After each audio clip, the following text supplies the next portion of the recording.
Nos sería mucho más fácil la comprensión de las condiciones que prevalecen actualmente en el mundo del pensamiento si nos tomáramos el trabajo de contrastar ciertas diferencias básicas y ciertas ideas o tendencias, a fin de encontrar la relación que pueda existir entre ellas. Ningún movimiento es enteramente erróneo y ninguno está completamente libre de error. Ningún grupo de pensadores es el depositario de toda la verdad. Ninguna escritura ni instructor alguno nos dice todo cuanto se puede saber acerca de Dios y de sus obras. La cuestión de exactitud o errores de carácter personal e individual, pues nadie es guardián de su hermano ni puede regirle la conciencia. Las distinciones que hemos de establecer pueden compendiarse en dos grupos principales, las relacionadas con la forma externa y la enseñanza interna de cada movimiento, o sean los aspectos esotérico y exotérico de la verdad expuesta, y las resultantes de la vieja era que agoniza, e indicadora de la advinente influencia de la nueva era. Y no tenemos para qué ocuparnos de la verdad exotérica. Las formas religiosas y de pensamiento no son más que indicaciones de vida y crecimiento. Son semblanzas deformadas de una realidad interna, son las interpretaciones simbólicas que la mente humana ha dado de la verdad, que cambian de época en época y de ciclo en ciclo. Aparecen y desaparecen, vienen y van, mientras duran cumplen un objeto útil, después de pasadas se las considera como limitaciones. Las formas por que pasa el pensamiento colectivo, sea vasto como el de las grandes religiones o limitado como cualquiera de las sectas o ismos insignificantes, tienen muy similar historia y siguen un curso análogo. Tienen su periodo de inserción, cuando la visión se percibe en su prístina belleza y el ideal se vislumbra en toda su gloria y continuidad.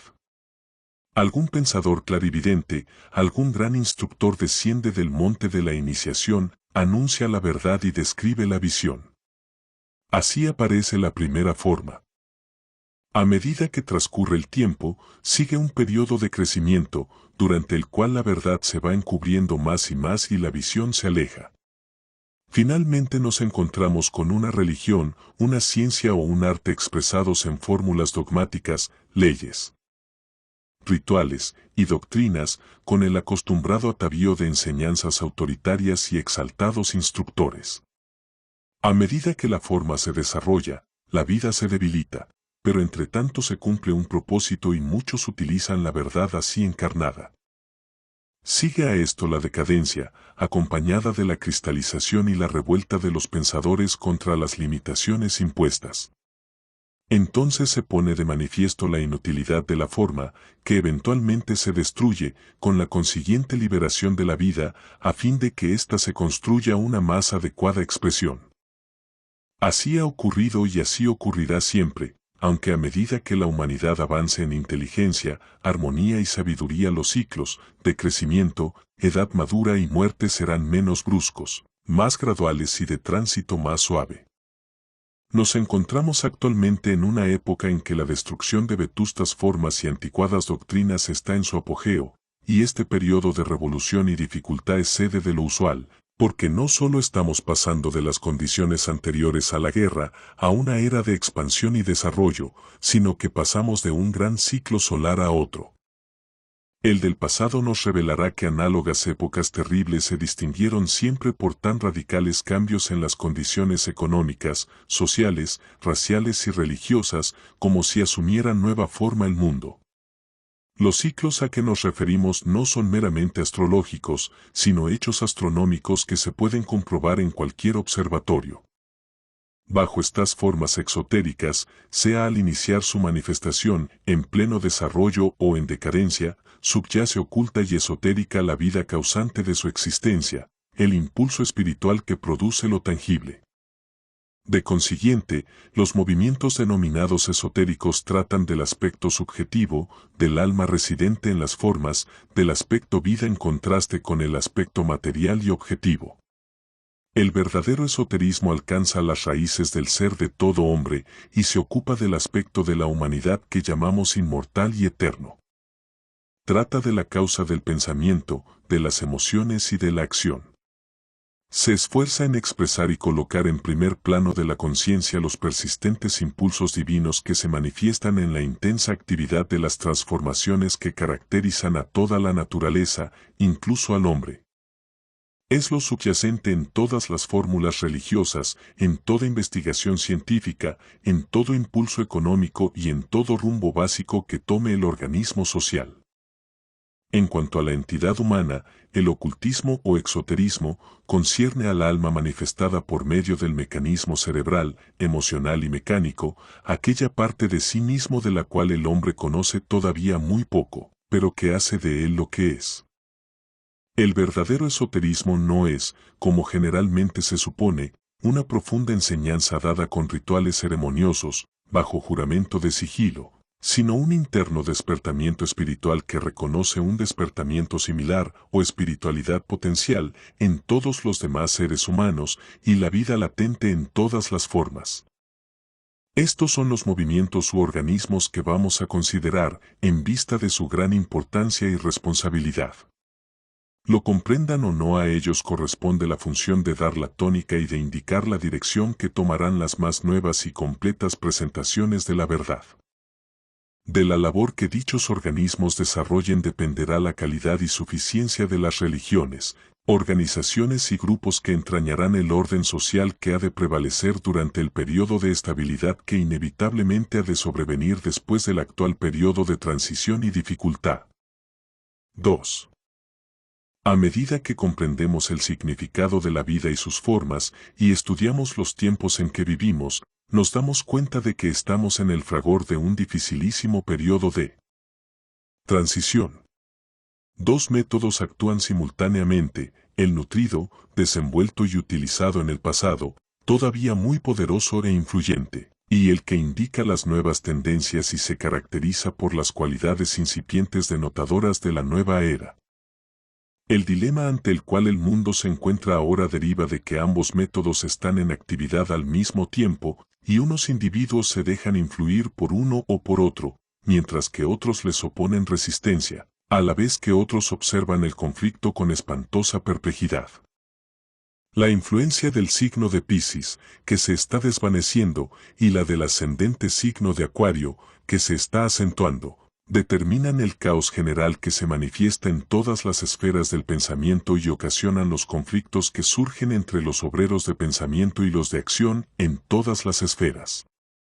Por la comprensión de estas dos modalidades de influencia y la consideración de las diferencias entre los movimientos que las representan, llegaremos a ciertas conclusiones provechosas, que acaso nos muestren un curso más directo y menos escabroso.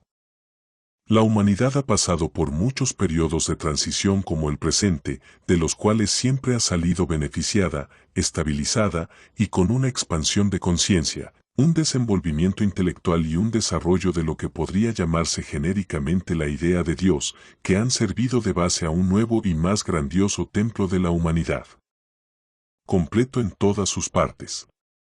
El curso de nuestro Sol en su ronda por los cielos y su paso progresivo por los 12 signos del zodiaco es tan inevitable como el tiempo. Cada ciclo solar ha visto a nuestro planeta sujeto a diferentes modalidades de fuerza que se han manifestado en la diversidad de civilizaciones y culturas. Una breve ojeada a los dos ciclos que precedieron a la era cristiana, o de Piscis, esclarecerá la idea. Aproximadamente 5.000 a antes de nuestro Sol pasó por el signo de Tauro. Fue el periodo de la adoración del becerro, tal como se practicaba en los misterios caldeos, de Mitra y egipcios. El becerro era el símbolo y signo del Hijo de Dios, el Cristo cósmico, cuyo supremo símbolo y expresión era el Sol. Fue el gran signo de la voz. Oráculos y sibilas regían las actividades colectivas e individuales. El pueblo aprendió a obedecer implícitamente a lo que oía y de allí proviene la adhesión a la palabra hablada y la creencia, aún prevaleciente, en la inspiración verbal de las Escrituras. Las gentes recibían dirección externa y nadie se dirigía desde su interior, excepto las almas avanzadas que guiaban los destinos de los demás.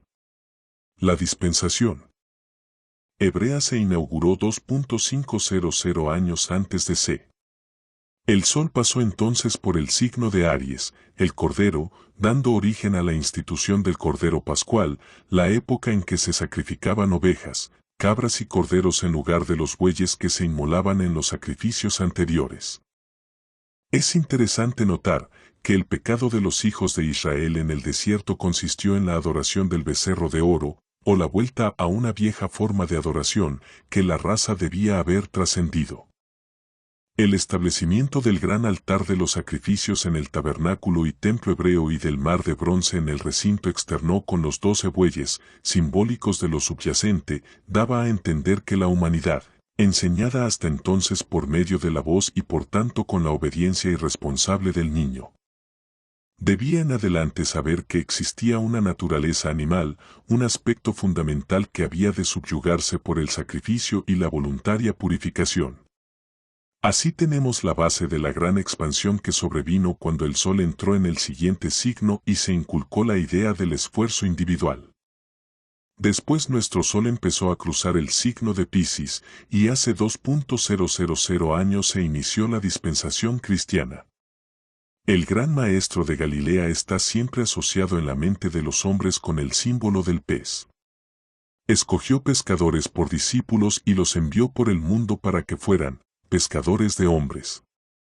Fue con ellos frecuentemente a pescar y muchos de sus milagros se relacionan con los peces. Un pez dibujado en la arena era signo secreto para los primitivos cristianos y se le ve frecuentemente representado en las catacumbas y la Iglesia ha perpetuado esta idea en la recomendación de comer pescado los viernes y otros días de ayuno. No hay un profundo significado subyacente en estos sacrificios del toro, del cordero y del pez en las ceremonias religiosas, tal como se desenvolvieron sucesivamente a medida que el sol fue pasando por los signos zodiacales, Tauro, el toro, Aries, el cordero, y Piscis, los peces. En el presente ciclo hemos tenido el desenvolvimiento del corazón como medio del acercamiento a Dios, la era del devoto y la sublimación de la naturaleza emocional y su elevación a los cielos en la persona de grandes santos, místicos e instructores de la Iglesia. La característica de la época presente es el sacrificio del individuo y de su martirio por amor a la gran personalidad que encarnó la idea divina. Dijo Cristo, ¿de qué aprovecha al hombre si granjease todo el mundo y perdiese su alma? En respuesta, los hombres han recalcado la necesidad de la salvación personal y el desenvolvimiento, a toda costa, del principio Cristo en sus corazones. En el Cristo se dio al mundo la revelación de un alma perfecta y la representación de una posibilidad divina al alcance de todo hijo de hombre. ¿Cuál fue el gran mensaje de Cristo? Salva tu alma. Nada dijo de las congregaciones, sino que la gran enseñanza consistió en que debíamos trabajar por nuestra propia salvación, alcanzar la perfección individual y regular nuestra conducta de acuerdo con las reglas dadas en el Sermón de la Montaña.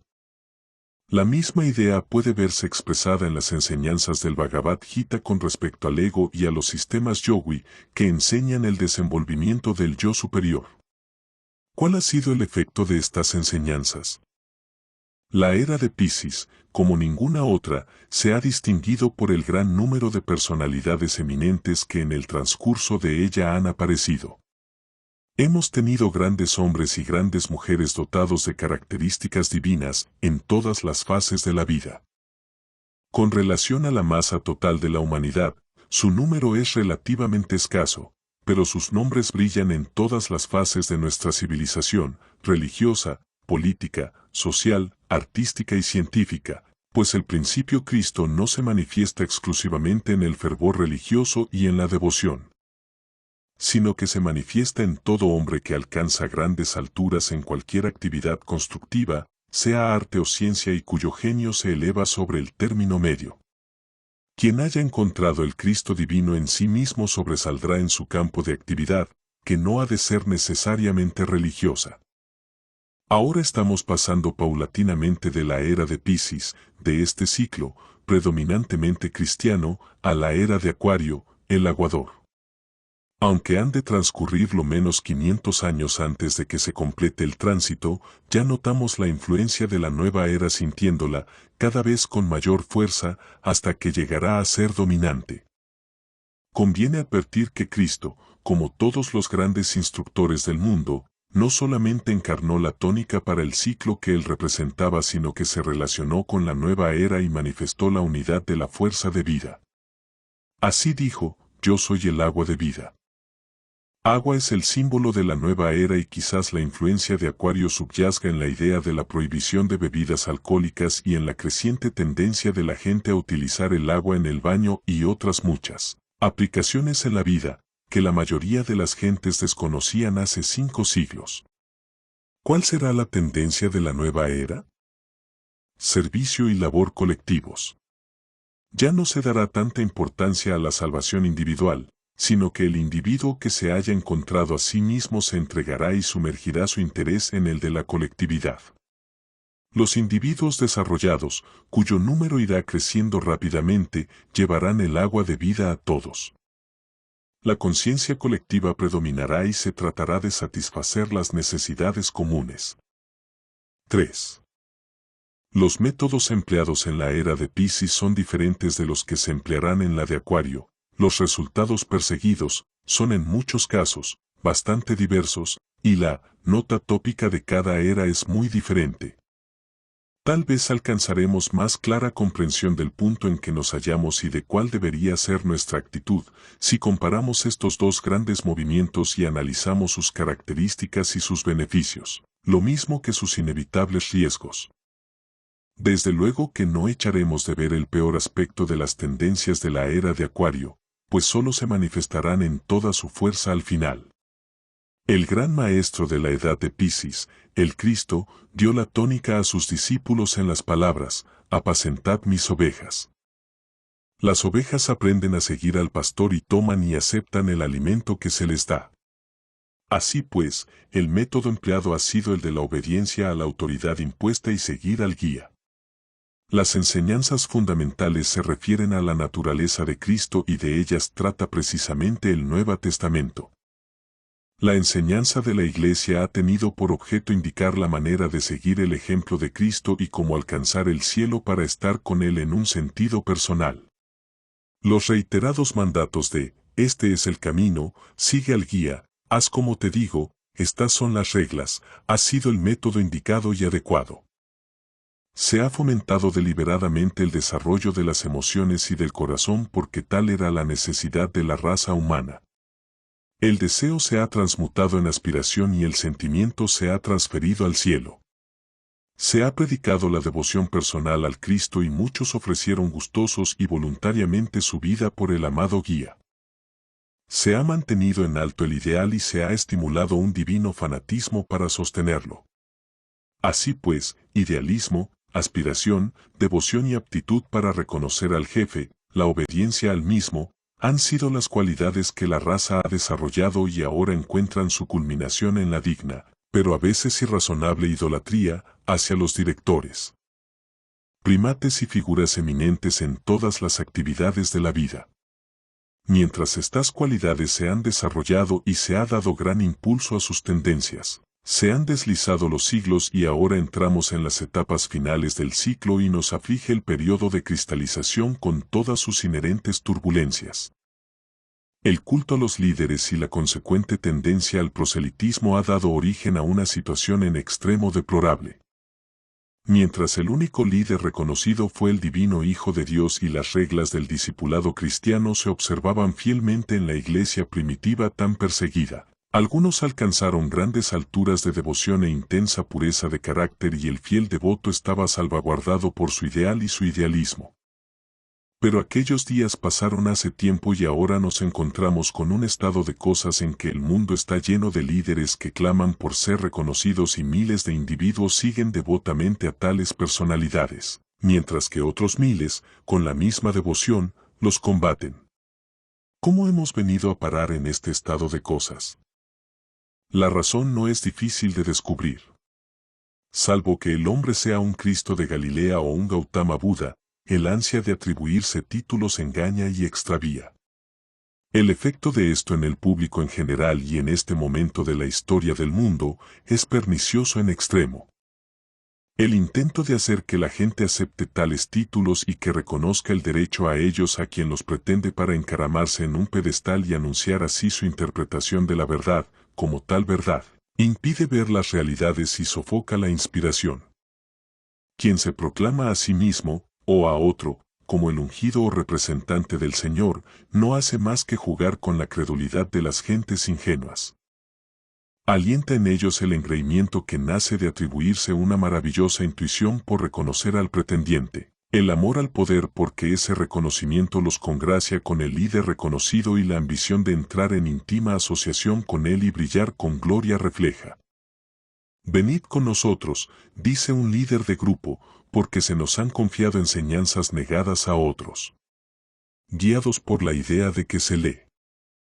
Ofrecen privilegios especiales, el buscador, perfectamente sincero, acude prontamente. Se publican anuncios de sistemas exclusivos para desarrollar los poderes del alma y poner al estudiante en el camino del éxito, de la buena salud, de la popularidad y de beneficios extraordinarios. Se dan entrenamientos para fines puramente egoístas. Y el aspirante, descontento y cansado de tanto buscar, cae en la trampa. Las órdenes secretas y las fraternidades con reuniones y escritos velados en el misterio y en el secreto atraen a los incautos, pero tras aquellas, como araña en su tela, se esconde una personalidad con todo el aparato del poder organizado. El que muchos de estos líderes sean sinceros y que la inmensa mayoría de sus secuaces lo sean casi enteramente, no tiene nada que ver con el problema que plantea la pretensión a títulos que se atribuyen instructores de toda clase, buenos, malos e indiferentes, cuyos oráculos y afirmaciones incomprobables causan gran daño a quienes los escuchan y con patética credulidad les siguen. Todo cuanto tienda a embotar la mente humana y desarrollar la obediencia ciega es deplorable en una época en que podemos alcanzar algo mejor. Por lo tanto, la conformidad mediumística a las afirmaciones de una personalidad o de un grupo es de todo punto indeseable. Bajo tales condiciones es imposible pensar con claridad, no hay manera de desarrollar la confianza en uno mismo, pues el común de los miembros de un grupo, organizado alrededor de alguna personalidad, pertenece a él porque simpatizan personalmente con el líder, porque sus amigos son miembros también, o porque se les proporciona una serie continua de mensajes misteriosos, frecuentemente sin valor alguno, o se le dan instrucciones que se suponen proceder de inteligencias planetarias y de maestros. Estas inteligencias y estos maestros solo se comunican con el conjunto de los miembros por conducto del líder del grupo, cuyas declaraciones no son susceptibles de comprobación ni enmienda. Esta condición puede verse en muchos grupos, grandes y pequeños, en ciertas organizaciones esotéricas, metafísicas y mentalistas de toda clase y en todos los países. Este estado de cosas es universal y denota la culminación de la era de Piscis. Las iglesias están en el mismo caso y tenemos infinidad de teologías, papas, dogmas y Biblias, que todas pretenden ser infalibles y fuentes misteriosas de poder e iluminación. La clave del peligro de la influencia de Piscis está en la idea de la separatividad. El líder de un grupo se encara en un pedestal, aparte de los miembros de fila, los que le siguen se consideran como los elegidos del Señor y condenan a variadas penalidades a todos los que se niegan a aceptar a su guía, a su Biblia o a su exposición de la verdad. De esta manera se propaga la gran herejía de la separatividad. A pesar de todo hemos de tener presente que los movimientos de la era de Piscis han sido necesarios en el mundo, que en su día fueron justos y que han servido para desarrollar en la humanidad lo que era necesario desarrollar. Ellos nos han conducido hasta nuestro presente grado de evolución. De consiguiente no los criticamos, pero sí hemos de reconocer que está desapareciendo una forma gastada y necesitamos otra nueva.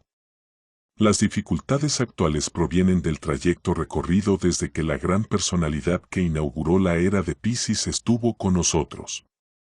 De consiguiente la voz que dijo, «Yo estoy entre vosotros como siervo» se ha atenuado mucho, mientras otras voces más nuevas y menos dignas gritan mucho más.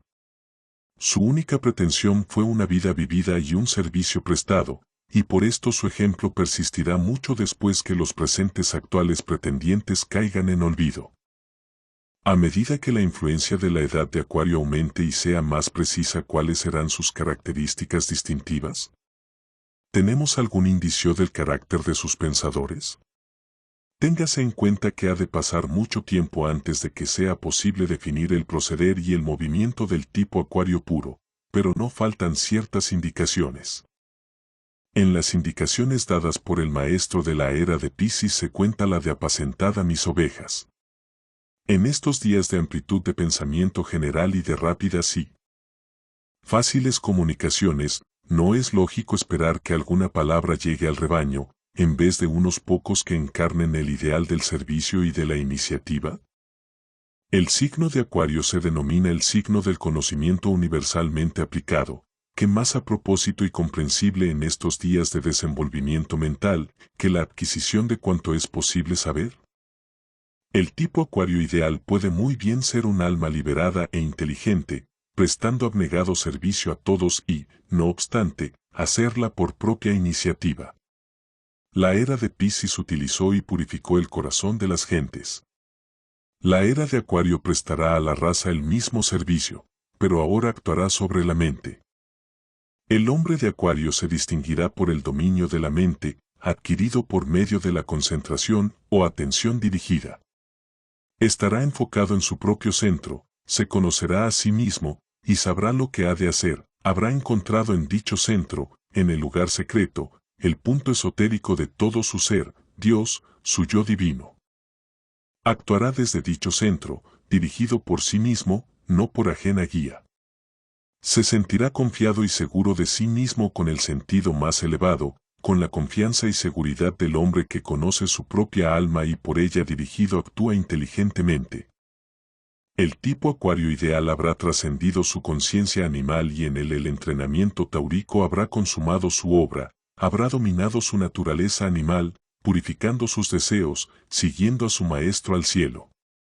De manera que el periodo de Piscis habrá dejado su impresión en él y en la era de Acuario aprenderá a trabajar desde este centro celestial, mediante el empleo inteligente de la mente. Todo se coordina de manera maravillosa. Cuando estos tres aspectos del hombre, el físico, el emocional y el mental, estén desarrollados y se hayan convertido en el instrumento del alma, será posible el rápido desarrollo espiritual y entrará el mundo en una nueva era. Los grupos en la época de Acuario serán, sin duda alguna, asociaciones de almas liberadas, apoyadas y centradas en sí mismas en sentido espiritual y sin embargo unidas para el enaltecimiento general de la raza. Tales grupos no se formarán alrededor de una personalidad dominante, sino que serán organizaciones de individuos iluminados, cuyas personalidades quedarán sumergidas en el bien general. En la actualidad nuestro mundo es el campo en que actúa la fuerza de Piscis, con más la creciente influencia de Acuario. Los movimientos que se han desarrollado de acuerdo con la tónica de Piscis están completando su obra y deben necesariamente terminarla. Los movimientos que llevan la señal de Acuario son grupos de personas que piensan independientemente y se niegan a seguir con fe ciega a ningún ser humano. Por doquiera hay muchas personas con inclinaciones de Acuario, almas libres, tolerantes, pero sosteniéndose por su propio pie, armónicos, pero sin exclusivismos, de perspectivas universales aunque de ideas claras y precisas. Los tipos de Piscis y los de Acuario chocan frecuentemente. No se entienden porque no comprenden que ambos tipos son genuinos, que ambos desempeñan su función y que en este periodo de transición, ambos son necesarios y han de aprender a trabajar unidos. Reconozcamos la sinceridad de ambos grupos, reconozcamos sus funciones diferentes y comprendamos que ambos han de desempeñar su parte, puesto que los dos son necesarios y no es cuestión de menos derecho o más derecho, ni de ignorancia o sabiduría.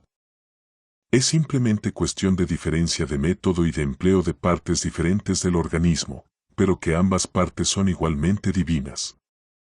El tipo Piscis actúa emocionalmente, el tipo Acuario mentalmente, el uno emplea el cerebro y el otro el corazón. ¿Quién es capaz de decir cuál tiene más derecho ante el divino director de los destinos humanos? No olvidemos que quien sigue a un líder tropieza con dificultades si sigue ciegamente a su corazón y deja de usar su cerebro. Igualmente se puede decir que la persona que se desarrolla por el método de Acuario y se guía únicamente por su cerebro y no por su corazón, puede tropezar con dificultades y peligros similares.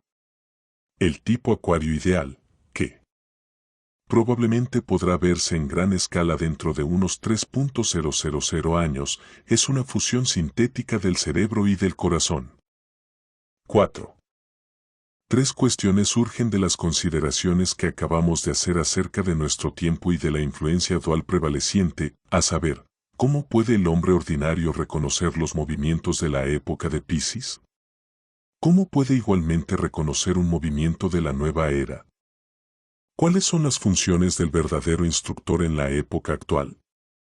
Los movimientos de Piscis siempre apelan a una autoridad jerárquica, pretenden tener tras ellos una autoridad, por lo que siempre demandan obediencia de sus afiliados, la aceptación de las afirmaciones, deseos y exigencias de sus líderes.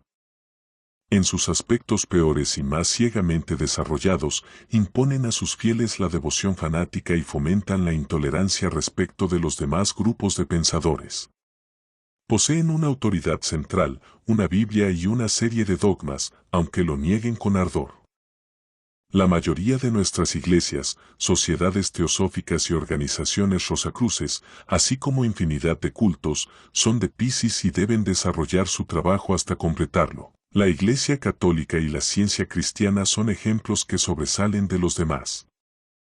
Nuestra actual sociedad teosófica es señaladamente de esta clase, no obstante que cuando su fundación hace 58 años era de calidad mucho más acuaria. Los deberes de estos organismos han de cumplirse, pues hay miles de personas a quienes pueden ayudar y el impulso que han recibido debe utilizarse hasta agotarlo. 2 grados existen actualmente individuos con tendencias características del tipo Acuario. No existen todavía movimientos de Acuario, propiamente dichos, porque no ha llegado el momento propicio para que su actividad pueda desarrollarse con éxito. No estamos todavía en la era de Acuario. Todo lo que tenemos son las avanzadas. Pero, cuando llegue y podamos hablar en verdad de movimientos de Acuario, ¿qué debemos esperar? ¿Cuáles serán sus características distintivas? Tales movimientos se caracterizarán por la libertad de pensamiento que conceden a sus adherentes, se negarán a reconocer a ningún instructor, Biblia u organización como único depositario de la verdad, pero concederán igual derecho al reconocimiento a todos los grupos que traten de presentar el conocimiento de Dios, que se obtenga por medio de la ciencia, de la religión, del arte o de la filosofía. De consiguiente, entre ellos no existirán antagonismos, críticas ni condenaciones para ningún grupo, serán incluyentes y no excluyentes, harán resaltar principios y no personalidades, servicio y no ambiciones egoístas. Y en virtud de la amplitud de su visión y de la verdad de su perspectiva, conducirán a la humanidad al pleno reconocimiento de la unidad universal. Cada cual será libre de enseñar lo que quiera, empleará su propia terminología y expresará la verdad tal como la comprenda, desarrollará sus propios métodos de servicio. Sin embargo, todos estarán acordes en que existe un trabajo único, pero muchos métodos de trabajar, un solo templo de Dios, pero muchas piedras y partes, una gran verdad central. Pero muchos aspectos diversos, una vida divina, pero muchas formas de expresión. En la actualidad solo notamos tendencias en esta dirección, pero indican la dirección del viento. Algún día este viento soplará con fuerza y despejará las nubes de las diferencias y de las distinciones y abrirá paso a la luz del sol, desvaneciendo las brumas y las nieblas de la época actual. 3 grados. ¿Cuáles son las funciones del verdadero instructor? Ante todo, establecer y mantener contacto con su propia alma, procurando, en cuanto pueda, que nada nuble su visión, mantenerse impoluto en el mundo, a fin de ser un instrumento que su yo divino pueda utilizar. No ha de tener pretensiones, sino que ha de reconocer que es nada más que un servidor y que solamente sus palabras y actos han de justificarle y dar a conocer. El verdadero instructor repudia toda exaltación de la personalidad, evita, siempre que puede, toda referencia a sí mismo y se mantiene siempre en el trasfondo. En su labor docente ha de hacer tan solo 3 cosas. Primera, decir a cada hombre que es un divino hijo de Dios, que el reino de Dios está en su interior y que todo poder y todo conocimiento es el privilegio de todo hijo de Dios. Segunda, anunciar únicamente los principios básicos y fundamentales subyacentes en todas las exposiciones de la verdad. Eliminará lo accidental y los puntos de diferencia, haciendo hincapié en las verdades universales y generales que han persistido a través de los tiempos y que toda religión reconoce, a saber, la paternidad de Dios y el principio inmutable e ilimitado en quien vivimos, nos movemos y tenemos nuestro ser, la fraternidad del hombre, porque todas las almas son idénticas a la superalma y la manifestación de Dios en la naturaleza y del espíritu en el hombre. Tercera, presentar estos principios fundamentales y sus corolarios bajo tantos aspectos como sea posible y por medio de tantos sinónimos y símbolos como estén a su alcance. Solamente de esta manera el estudiante y el devoto afiliado a cualquier grupo, iglesia u organización podrá alcanzar la comprensión del camino que su hermano sigue hacia Dios. Después de exponer los puntos esenciales aceptados universalmente, dejará que sus oyentes hagan sus propias deducciones, decisiones y aplicaciones. De esta manera cada estudiante que busque la verdad la encontrará por sí mismo y en sí mismo, y al encontrarla descubrirá que es la misma verdad que encontraron los conocedores en todas las épocas y climas, ciclos y razas, que tras de toda religión está la gran armonía, que tras todo método está la unidad.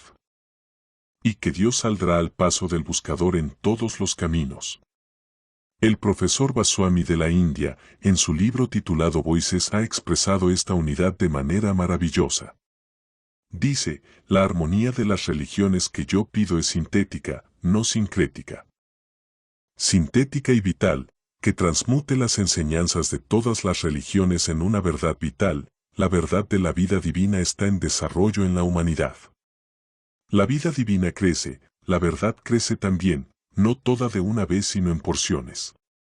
En una serie de inspiraciones, la verdad se comunica al hombre según su desenvolvimiento y ambiente. Hay muchas religiones, pero el inspirador es uno, muchas escrituras, pero la fuente es una, muchos profetas, pero la fraternidad es una, muchas enseñanzas, pero la esencia es una, muchos templos, pero el sacrificio es uno, muchas mansiones, pero el Maestro es uno.